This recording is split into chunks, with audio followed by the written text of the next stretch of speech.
আসসালামু আলাইকুম সবাইকে। আশা করি সবাই ভালো আছেন। আলহামদুলিল্লাহ আমি ভালো আছি।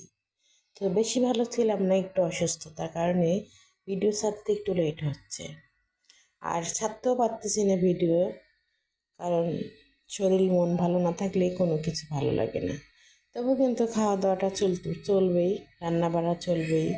কারণ আমার ঘরে আমি না রান্না না করলে খেতে পারবে না বাচ্চা কিংবা স্বামী, কি আর নিজে আমি খেতে পারবো না। তার জন্য রান্না করতে হয় আমাকে। যতই অসুস্থ থাকি না কেন রান্না চলবেই। তারপরে এই তো এখানে কয়েক পিস মাংস নিয়েছি। মাংসটাতে লবণ, আদা রসুন বাটা, পানি দিয়ে সিদ্ধ করে নিয়েছিলাম। পুরোপুরি যখন সিদ্ধ হয়ে গেছে তখন একটু তেল দিয়ে এখানে ভেজে নিচ্ছি মাংসগুলো। খুব সুন্দর করে ভাজবো, একটু লাল লাল করে। মাছ যেরকম লাল করে ঠিক ওরকমভাবে ভাজলাম। ভাজার পরে এখানে পেঁয়াজ দিয়েছি। এখন তেল দিয়ে দেবো পরিমাণ মতো। দিয়ে পেঁয়াজটাকে আমি কিছুক্ষণ তেলের সঙ্গে ভেজে নেব। ভাজা হয়ে গেলে এখানে বাকি মশলাগুলো দিয়ে দেব। তো কী মশলা দিলাম সবই আপনাদেরকে দেখিয়ে দেব। অবশ্যই আমার ভিডিওটা দেখবেন, পুরোটা ভালো লাগবে। আর এভাবে রান্না করে খেলে কিন্তু খুবই ভালো লাগে। আসলে আমার স্বামীর খুবই পছন্দ ছিল এই তরকারিটা, তাই আমি ভাবলাম একটু রান্না করি, খেতে পারবে। তারপরে এই তো একে একে মশলা দিয়ে একটু পানি দিয়ে কষিয়ে নিচ্ছি মশলাটাকে। মশলাটা কষা হয়ে গেলে এখানে কিন্তু আমি এই কেটে রাখা সবজিগুলো দিয়ে দেব।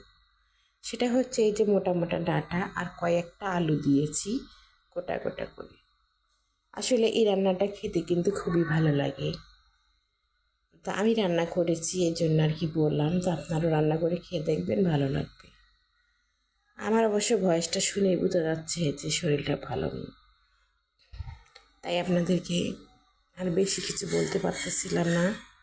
তো আমার রান্নাটা একটু মনোযোগ দিয়ে দেখবেন, তাহলে বুঝতে পারবেন আমি কিভাবে রান্না করেছি, কি দিয়েছি। আর এভাবে রান্না করলে সব সময় দেখবেন তরকারি ভালো হয় খেতে। আর আমার তরকারিটা এতটাই ভালো হয়েছে আমি নিজে অবাক হয়ে গেছি যে শরীর ভালো না থাকলে কি হয়েছে, রান্নাটা ঠিকই ভালো হয়েছে। তো কষ্ট করে হলেও আমাকে ভিডিও ছাড়তে হবে, যেহেতু আমি ফেসবুকে নাম দিয়েছি, ইউটিউবে নাম দিয়েছি আমি রান্না করি।